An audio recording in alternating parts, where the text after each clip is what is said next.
Supreme court ತುಂಬ ಸ್ಪಷ್ಟವಾಗಿ ಹೇಳ್ತು GBA ಚುನಾವಣೆಯನ್ನು ನೀವು ಮಾಡಬೇಕು ಅಂತ. ಕಾರಣಗಳನ್ನು ಕೊಟ್ಟು ಮುಂದಕ್ಕೆ ಹಾಕ್ತಾ ಇದ್ರು ಇವರು. ಎಷ್ಟು ಅಂತ ಕಾರಣ ಕೇಳಕ್ಕೆ ಸಾಧ್ಯ ಕೋರ್ಟು? ಚೀಫ್ ಜಸ್ಟಿಸ್ ಇದ್ದಂಥ ಪೀಠ ತುಂಬ ಸ್ಪಷ್ಟವಾಗಿ ಹೇಳಿಬಿಡ್ತು, ಆದಷ್ಟು ಬೇಗ ಮಾಡಿ, ಈ SSLC PUC ಪರೀಕ್ಷೆಗಳು ಶುರುವಾಗೋದಕ್ಕಿಂತ ಮೊದಲೇ ಮಾಡಿ. ಸೊ ಹೀಗಾಗಿ ಮಾಡಲೇಬೇಕಾದಂಥ ಸ್ಥಿತಿ. ಜೂನ್ 30ರ ಒಳಗಡೆ ಚುನಾವಣೆ ಆಗಲೇಬೇಕು, ಸ್ಪಷ್ಟ ನಿರ್ದೇಶನ ಸುಪ್ರೀಂ ಕೋರ್ಟ್ದು. ಹೀಗಾಗಿ ಮೇ ತಿಂಗಳಲ್ಲೇ ಮುಗಿಸ್ಬೇಕು ಅನ್ನುವಂಥ ಪ್ಲಾನ್ ಮಾಡಲಾಗ್ತಾ ಇದೆ. ಹೀಗಾಗಿ ಈಗ ಪ್ರಿಪ್ರೇಷನ್ ಶುರುವಾಗಿದೆ. ಕಾಂಗ್ರೆಸ್ ನಾವು ರೆಡಿ ಅಂತ ಹೇಳಿದೆ. ಇನ್ನು BJPಗೆ ಬಹಳಷ್ಟು ಅಸ್ತ್ರಗಳಿವೆ. ಗಾರ್ಬೇಜ್ ಸಿಟಿ, ಗುಂಡಿಗಳ ಸಿಟಿ, ಗೂಂಡಾಗಳ ಸಿಟಿ. ಒಂದು ಲೆಕ್ಕದಲ್ಲಿ ಈ ಬ್ರಾಂಡ್ ಬೆಂಗಳೂರಿಗೆ ಕಳಂಕ ಬಂದಿದೆ ಅನ್ನುವಂಥ ಆರೋಪ. ಇದೆಲ್ಲವನ್ನೂ ಕೂಡ ಇಟ್ಕೊಂಡು BJP ಸಜ್ಜಾಗಿದೆ.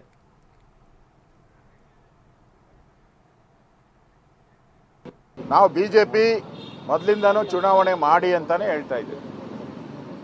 ನಿಮಗೆ ವಾರ್ಡ್ಗಳ ಮೀಸಲಾತಿ ಮಾಡೋಕ್ಕಾಗಿಲ್ಲ ಅಂದರೆ 198ಗೆ ಮಾಡಿ ಅಂತಲೂ ನಾವು ಅಪೀಲ್ ಮಾಡಿದ್ದೀರಿ ಕೋರ್ಟ್ಗೆ. ನಾವು ಕೂಡ ಸುಪ್ರೀಂ ಕೋರ್ಟ್ಗೆ ಹೋಗಿದ್ದೀವಿ. ಆದರೆ ಈಗೆಲ್ಲ ವಾರ್ಡ್ಗಳು ಇವೆಲ್ಲ ಕ್ಯಾಟಗರಿ ಎಲ್ಲ ಮಾಡಿರೋದ್ರಿಂದ ಬೇಗ ಚುನಾವಣೆ ಮಾಡಿ ನಾವು ರೆಡಿ ಇದ್ದೀರಿ. ಈ ಚುನಾವಣೆ ಗೆಲ್ಲಕ್ಕೆ ರಾಜ್ಯದಲ್ಲಿ ಕಾಂಗ್ರೆಸ್ ಮಾಡಿರೋಂಥ ಗುಂಡಿಗಳೇ ಸಾಕು. ರಾಜ್ಯದಲ್ಲಿ ಬಿದ್ದಿರೋಂಥ ಗುಂಡಿಗಳು, ಅದರಲ್ಲಿ ಸತ್ತಿರೋಂಥ ಜನ ಪಾಪ, ಏಟು ತಿಂದಿರೋರು, ಕಸದ ರಾಶಿ ಬಿದ್ದಿರೋವಂಥದ್ದು, ಕಾನೂನು ಸುವ್ಯವಸ್ಥೆ ಹಾಳಾಗಿರೋದು, ಇದಕ್ಕಿಂತ ಬೇರೆ ವಿಚಾರಗಳೇನು ಬೇಕಾ? ಕಾಂಗ್ರೆಸ್ ಈ ಸರಿ ಬೆಂಗಳೂರಲ್ಲಿ ನೆಲ ಕಚ್ಚಿದೆ. ಅಷ್ಟು ಪಾಪವನ್ನು ಮಾಡಿದ್ದಾರೆ, ಬೆಂಗಳೂರು ಜನತೆಗೆ ದ್ರೋಹವನ್ನು ಬಗೆತಾರೆ. ನಾವು ಚುನಾವಣೆಗೆ ರೆಡಿ. ಅದನ್ನು ನಮ್ಮ ರಾಷ್ಟ್ರೀಯ ನಾಯಕರು ತೀರ್ಮಾನ ಮಾಡ್ತಾರೆ. ಇನ್ನೇನು ಕೆಲವೇ ದಿನಗಳಲ್ಲಿ ಹೊಸ ನಮ್ಮ ರಾಷ್ಟ್ರೀಯ ಅಧ್ಯಕ್ಷರು ಸ್ವೇರಿಂಗ್ ಮಾಡ್ತಾರೆ. ಸೊ ಅದಾದಮೇಲೆ ನಾನು ಮೊನ್ನೆನೂ ಕೂಡ ಹೋಗಿ ಭೇಟಿ ಮಾಡಿ ಬಂದಿದ್ದೀನಿ. ನಮ್ಮ ಅಧ್ಯಕ್ಷರನ್ನ ಮತ್ತು ಹಳೆಯ ಅಧ್ಯಕ್ಷರನ್ನ ಇಬ್ಬರನ್ನೂ ಭೇಟಿ ಮಾಡಿ ಬಂದಿದ್ದೀನಿ. ಕರ್ನಾಟಕದ ಬಗ್ಗೆ ಅವರು ಚುನಾವಣೆಗೆ ನಾವು ರೆಡಿ ಇದ್ದೀವಿ ಎನ್ನುವಂಥ ಮಾತನ್ನು ರಾಮಲಿಂಗಾರೆಡ್ಡಿ ಹೇಳ್ತಾರೆ. ಸಾಮೂಹಿಕ ನಾಯಕತ್ವದಲ್ಲೇ ನಾವು ಚುನಾವಣೆಯನ್ನು ಎದುರಿಸ್ತೀವಿ, ನಮ್ಮ ತಯಾರಿ ನಡೀತಾ ಇದೆ, ಮಹಿಳೆಯರು ಗ್ಯಾರಂಟಿ ನಮ್ಮ ಕೈ ಹಿಡಿತಾರೆ,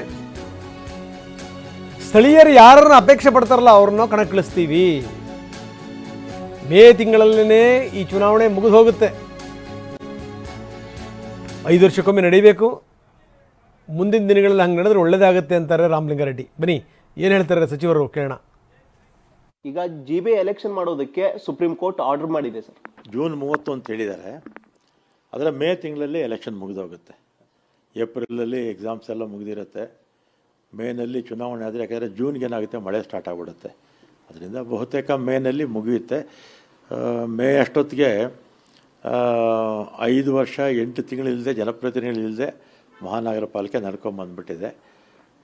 ಇದು ಇನ್ನು ಮುಂದೆ ಆದರೂ ಯಾವುದೇ ಸರ್ಕಾರಗಳು ಬರಲಿ, ನಮ್ಮ ಪಕ್ಷ ಇರ್ಬೋದು ಅಥವಾ ಇನ್ಯಾವುದನ್ನ ಪಕ್ಷನೋ, ಚುನಾವಣೆಗಳು 5 ವರ್ಷಕ್ಕೊಮ್ಮೆ ಕಂಟಿನ್ಯೂಸ್ ಆಗಿ ನಡ್ಕೊಂಡು ಹೋದರೆ ಮಹಾನಗರ ಪಾಲಿಕೆಗೂ ಸಹಜವಾಗಿ ಜನಕ್ಕೇನಾಗುತ್ತೆ, ಬೆನಿಫಿಟ್ ಆಗುತ್ತೆ.